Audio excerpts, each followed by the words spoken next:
एक दिन राजकुमार सिद्धार्थ अपने चचेरे भाई देवदत्त के साथ बाग घूमने के लिए निकल पड़े। सिद्धार्थ का स्वभाव कोमल हृदय का था, लेकिन देवदत्त झगड़ालू और कठोर स्वभाव का था। सिद्धार्थ के स्वभाव के कारण सभी उसकी बड़ाई करते थे, लेकिन देवदत्त की कोई नहीं करता था। इसी वजह से मन ही मन देवदत्त सिद्धार्थ से जलता था। बाग में दोनों घूम ही रहे थे, तभी अचानक उन्हें एक हंस दिखाई दिया जो उड़ रहा था।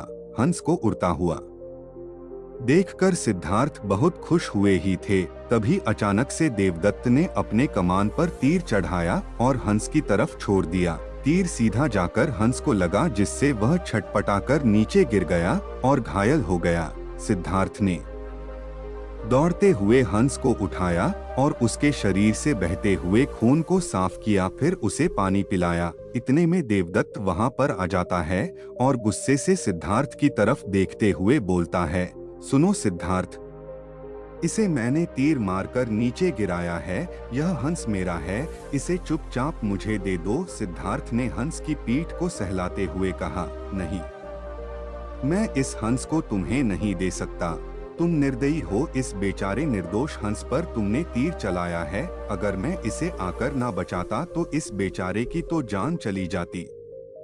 सिद्धार्थ की बातें सुनकर देवदत्त को और भी ज्यादा गुस्सा आने लगा। घूरते हुए उसने सिद्धार्थ से कहा, देखो सिद्धार्थ, यह हंस मेरा है, मैंने इसे नीचे गिराया है, इसे मुझे दे, और अगर नहीं दोगे तो मैं राज दरबार में जाकर तुम्हारी शिकायत करूंगा। देवदत्त के इतने कहने के बाद भी सिद्धार्थ ने उसे हंस नहीं दिया, जिसके बाद देवदत्त ने राजा शुद्धोदन के दरबार में जाकर सिद्धार्थ की शिकायत कर दी। शुद्धोदन ने देवदत्त की बात को ध्यानपूर्वक सुना और सिद्धार्थ को दरबार में आने का बुलावा भेजा। कुछ ही देर में सिद्धार्थ हंस को लेकर राज दरबार में आए। राज दरबार के ऊंचे सिंहासन पर राजा शुद्धोदन बैठे हुए थे और आसपास के नीचे आसनी पर राज्य मंत्री तथा अन्य पदाधिकारी बैठे थे और कई सैनिक हथियार लिए द्वार के निकट खड़े थे। शुद्धोदन के प्रश्न करने पर देवदत्त सर झुकाए बोला, महाराज, इस समय जो हंस सिद्धार्थ के हाथ में है वो मेरा है, मैंने इसे तीर मारकर नीचे गिराया था। सिद्धार्थ ने उसे तुरंत उठाकर उस पर अपना अधिकार जमा लिया। कृपया मुझे मेरा हंस इससे वापस दिलाइए। फिर राजा शुद्धोदन ने सिद्धार्थ की ओर देखा और बोलने की ओर संकेत किया। सिद्धार्थ ने सर झुकाकर शांत स्वर में बोला, महाराज, यह बेचारा हंस एकदम निर्दोष है, बिना किसी को कष्ट पहुंचाया उड़ रहा था, तभी देवदत्त ने तीर मारकर इसे घायल कर दिया। मैंने इसका उपचार किया और इसके प्राण बचाए। मैं यह समझता हूँ कि प्राण लेने वाले से अधिक प्राण बचाने वाले का अधिकार होता है।